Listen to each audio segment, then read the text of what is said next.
exactly why we did this project, but why it matters to the world at large, to the architectural community, to really sort of the perpetuation of our culture, to think about these buildings in a larger sense. So I'm going to talk about three things. First, I'm going to talk a little bit about stone, just about the way we think about stone. I'm going to talk about Henry Austin and about Austin's background as a kind of a romantic architect, and then a little bit more about the work that we actually did on the project. But as I am not a conservator or a scientist, and you're going to be hearing lots from them, I'm going to try to just keep this general and sort of lightly philosophical in the hope of sort of providing a framework upon which the other talks can build. There we go. Okay. I'm going to start by cribbing something that from a talk that I gave a couple of years ago at a symposium that we did that Ivan was very much a part of and an organizer of also, called Building with Stone. Some of you may have been there. But in that talk, I started out by saying that this was really about looking at stone and thinking about the ways in which we look at stone. And it starts out with a quotation from Nietzsche through Carsten Harris. And what I said is that Harris began a symposium on Alto in 1997 with a meditation on stone and a meditation on Friedrich Nietzsche's Human All Too Human, which is the piece from that is entitled Stone is More Stone Than It Used to Be.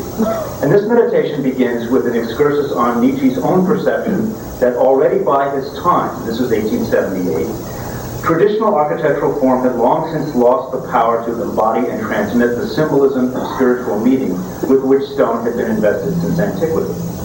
This was a power that was transformed but no less diminished by Christianity in the Middle Ages, reasserted its classical roots in the Renaissance. Here's another example of the wonderful figuring powers of stone.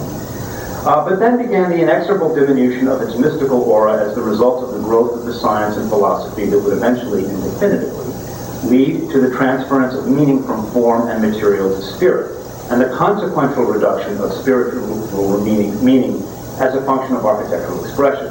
Therefore, stone as the thing itself, to borrow Heidegger's term, became foregrounded, and the attention became focused upon the tactile, visual, and scientifically experiential qualities of the material, and how these qualities are brought out, expressed, and consequently given meaning through the will and the hand of the artist. And I think Victoria Mansion is a very good example of that.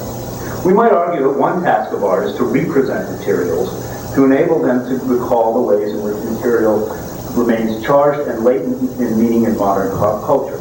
A notion that reinforces the view that extends from Plato to Le Corbusier that material is mute until intervened upon by the form-giving spirit of the artist.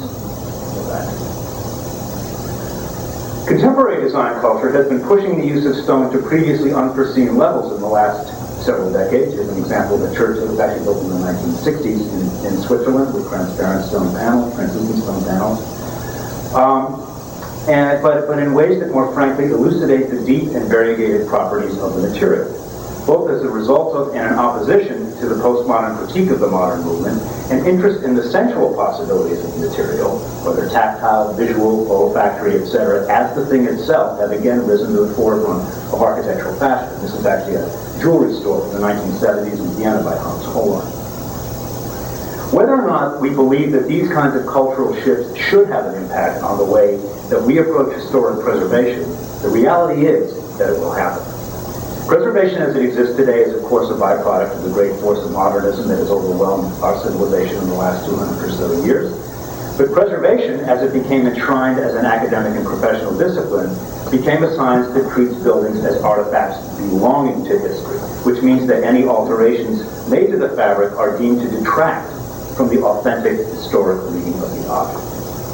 As a society, we are now struggling with the notion that modernism itself has become historic, and we are looking at these issues of engaging history with fresh eyes. And this has a corollary effect on how we ascribe value to historic structures. Victoria Mansion is, in my mind, a quintessential example of the celebration, if not really the fetishization, of stone as the thing itself. As Robert mentioned, it's a tour de force exercise in the expressive properties of Triassic sandstone, which is, of course, a lovely, easily worked but hopelessly impermanent material. Victoria Mansion exemplifies the sensuous and expressive power of this material that can be that is otherwise that gives us such fits, and perhaps for exactly those reasons that it gives us such fits, that it is so expressive as something that we can use. Now, if we were to assign meaning to the stones of Victoria Mansion, should that meaning then be based upon salvaging the greatest possible quantity of the surviving original material, or should it be upon seeking to maintain the appearance that was originally intended for the building? Now, Robert touched a little bit on our conservation philosophy, and I'm just going to go into that a little bit more, and I'm going to bring in some quotes from the piece that he and I wrote together for the Getty Grant, the more recent Getty Grant that was used as part of the conservation work on the tower. In formulating a conservation philosophy for the exterior of Victoria Mansion, we've sought to strike an optimal balance between a Ruskinian strategy that preserves the greatest amount of historic fabric through stabilization and carefully planned invisible interventions, and one that more closely follows the course of restoration, designed to maximize the integrity and longevity of the building envelope, and to recapture the original aesthetic effect of the architecture. We had a few salient points. The ongoing deterioration of the stone is a life safety concern, as Robert mentioned. The deterioration of the stone and all of the related masonry, gutter, flashings, etc., is putting the interior in jeopardy, and therefore this made this a project which became critical. The tower required stiffening. As Robert mentioned, Michael Henry pointed out that this was a critical area towards getting the Save America's Treasures grant. So I'm happy to report that under the guidance of our structural engineer Marie Ennis, we found a way to replace that without having to go quite to the lengths that Michael Henry had thought we would have to go to. So this was fortuitous for the future of the project. And we were employing selective techniques and strategies that had been tested on previous phases of the work. Things like micropinning and stone Dutchman and honing where applicable to this work. So we're trying to build on a previous body of knowledge. But we were also rejecting other previously tested techniques, such as cast stone, for many of the reasons that Robert pointed out to you for the failure of the work.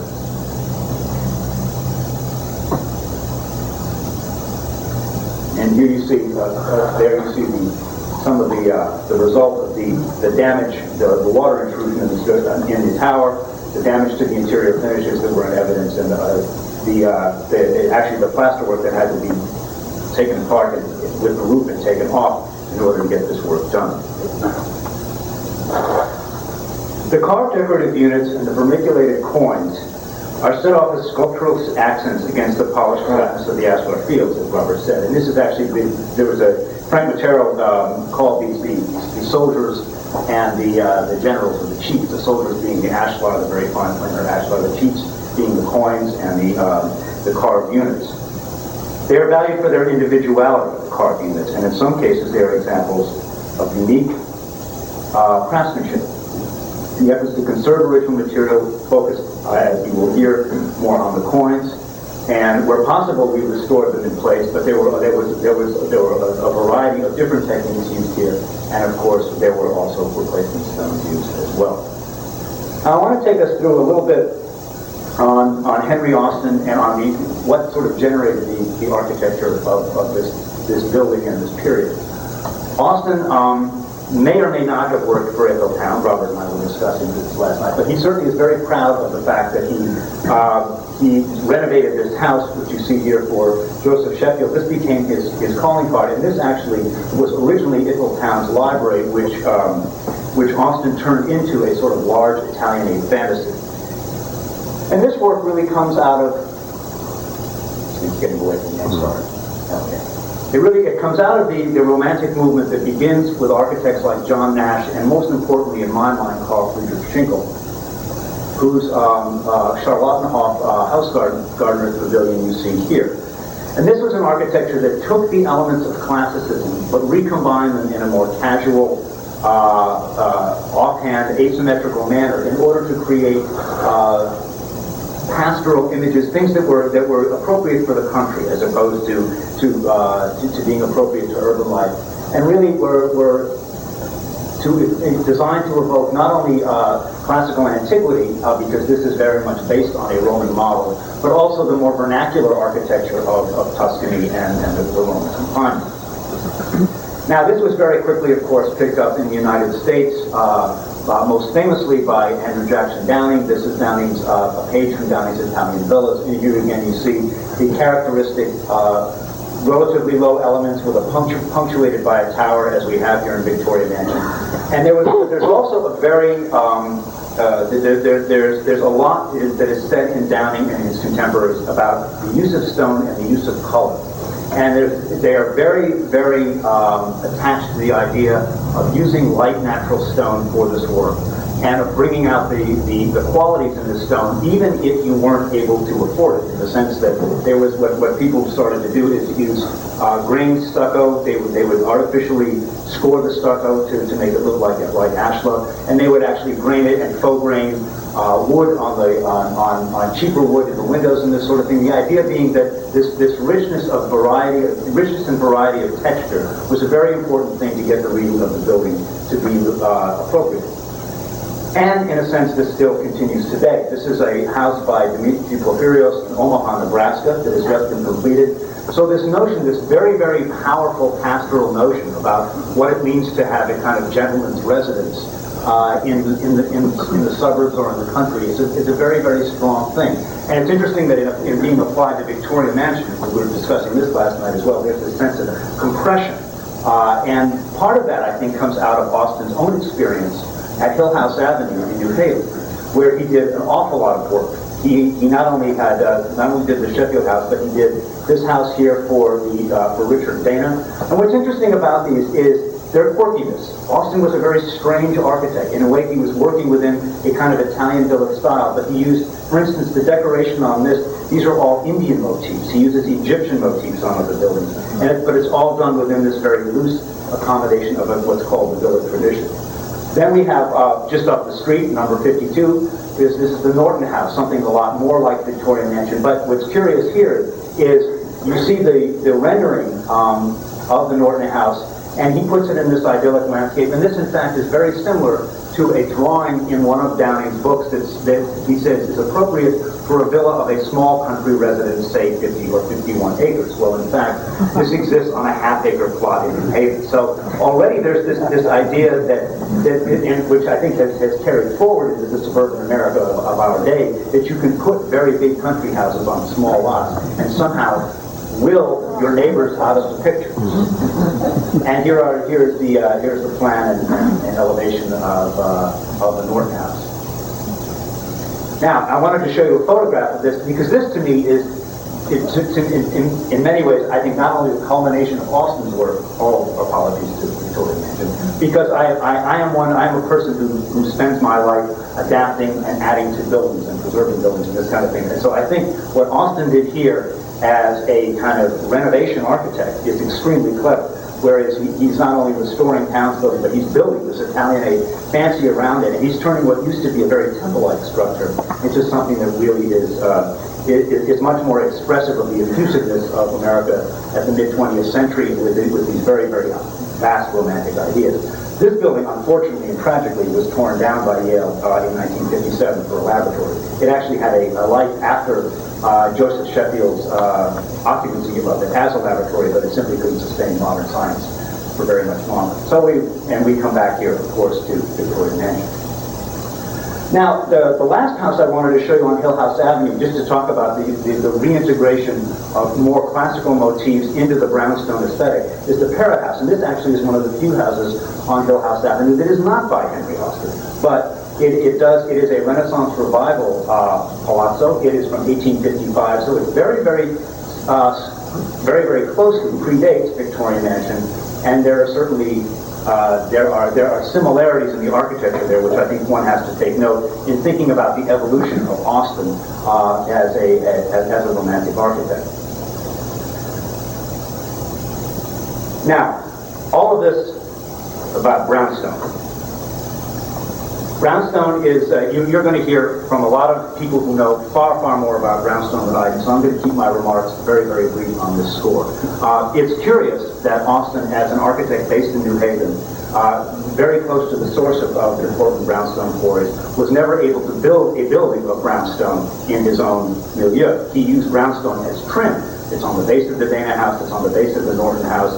He uses, there are sills and lintels and things like that. But to my knowledge, he was never able to build an entire edifice of brownstone. And whether this was a matter of choice or a matter of simply financial inability to do so, remains a very good question, quite frankly.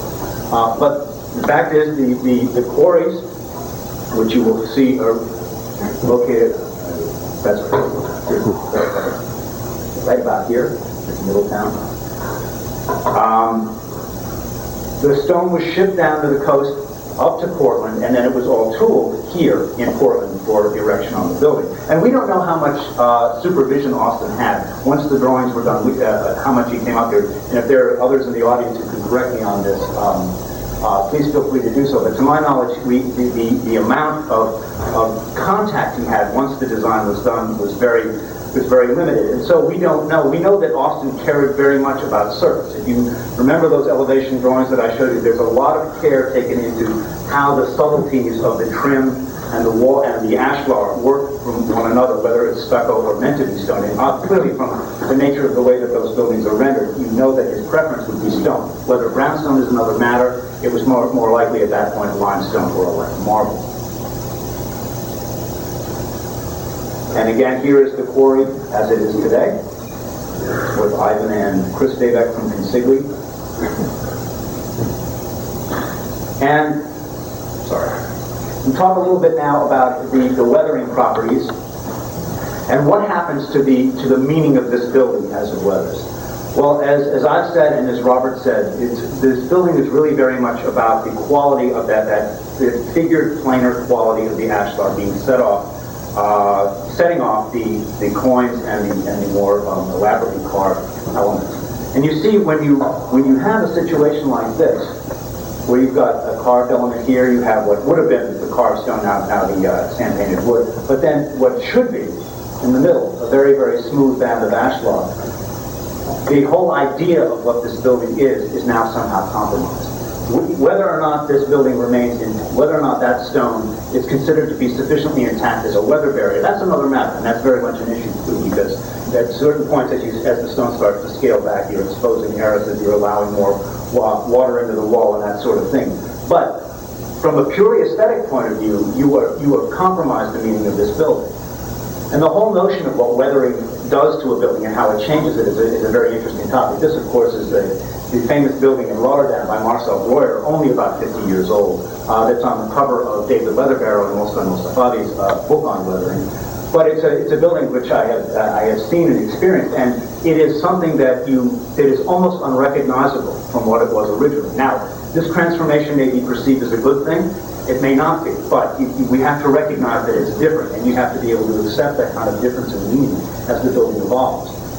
Here's an example of Finlandia Hall, which is a very, very famous example of stone failure, where this is a Carrara marble-clad building by Alvarado from the 1960s, and you see what's happened is the Carrara marble panels have relentlessly all cut and bowed, and interestingly enough, the preservation argument around here centered on trying to, they felt as a building which is being treated very much the way that Victoria Mansion is being treated here, as a museum artifact, as something where the quality of what the original fabric is more important, the original idea is more important than merely stabilizing the building and making it whole. So what they did here is they actually replaced this stone with thicker stone panels, and those of you who were at the Building with Stone conference a couple of years ago may know this anyway, that the new stone panels are doing exactly the same thing. So I think here the stone is telling you, I don't want to behave this way. This is just not the way you're supposed to use it. And I think that, so there's a real lesson in this, and whether or not they will go back and do this again is another matter. Faced with a similar problem on the Anaco Tower in Chicago, the building owners, and with Jan Yelsner, decided we'll reclad it in granite. So it's no longer pristine and white, it's a sort of light gray. But they've got a building now that's going to last. They made a decision there that it was more important to change the material, take whatever consequences from a preservation standpoint that means, change the original idea of the building in some subtle way, but have a building which will last much longer. And I think where this is going to come into into play in the next phase, or one of the next phases at Victoria Mansion, is precisely that west wall that Robert mentioned a few minutes ago. And the west wall, because the west wall has remained remarkably intact. What you are beginning to see, though, if you look at this picture, you are beginning to see areas where delamination is starting to occur. If you go up there and sound the wall, you can hear it. So to me, I think one of the great challenges, one of the great future preservation challenges for Victoria Mansion is going to be figuring out a way to keep this wall intact without having to replace the stone, and without scaling back what you've got there, so that you maintain this wonderful relationship of these very, very proud figured window surrounds and coins against this very, very smooth wall. And I'm personally very interested to see if the conservation community can come up with methods that may be able to stabilize and hold this in place. This is the great challenge to me for the next generation. Now, about some of the work that we did. Robert mentioned the structural stabilization of the tower. Here are some detailed shots of what that stone on the tower looked like, and the binding that had been put around it. What we came up with a solution, though, that, oops, sorry. First of all, we went through and documented in a manner similar to Andeja how exactly we were going to treat all of the different stones on the tower, whether they were going to be replaced, conserved, partially conserved, or left alone. But in the structure of the tower itself, we devised these details further down, so that the stones could be better bonded. We could provide a stronger link at the corner, and then within the structure of the Belvedere,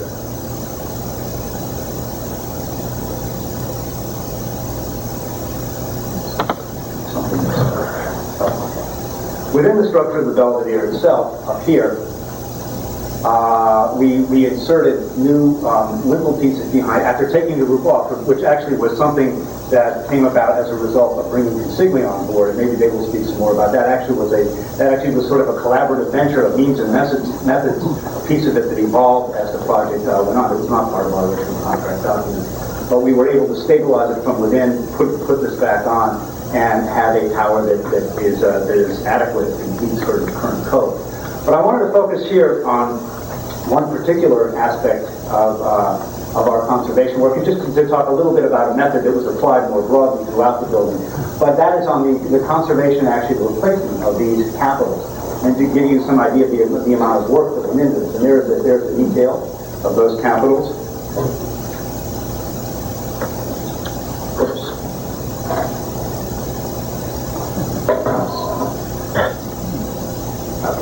There's the capital itself.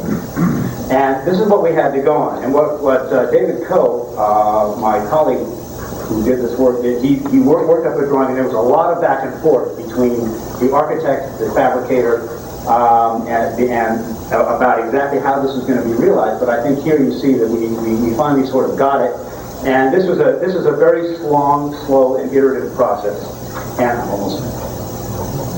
And in the end, I think produced a very good result. But it was something that required there's a lot of work involved in this. And I only say this because this is the kind of thing where the economics of many projects would not permit doing this sort of thing on a large scale if they're having to sort of recreate these things. But this was a decision that was made in this particular case, that we wanted to be as authentic, to be archaeologically correct as possible. And I think in this case, we were successful.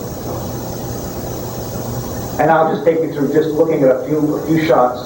You can see the marked difference, at least at this point, between the newer coins and the restored coins. And of course, this is all new stone in here. Everything, the surround of the window, the pediment here, this whole surround. So there was a lot of new stone that had to go into this area. And finally, a view before on the left, looking up at that corner where you can see that severe weathering from the water coming down right here, and then how this is replaced. And we also did work. We did do some work on the water management system, the downspouts, and hopefully that will prevent that from recurring again. One more view up. That's it. Thank you. Yeah.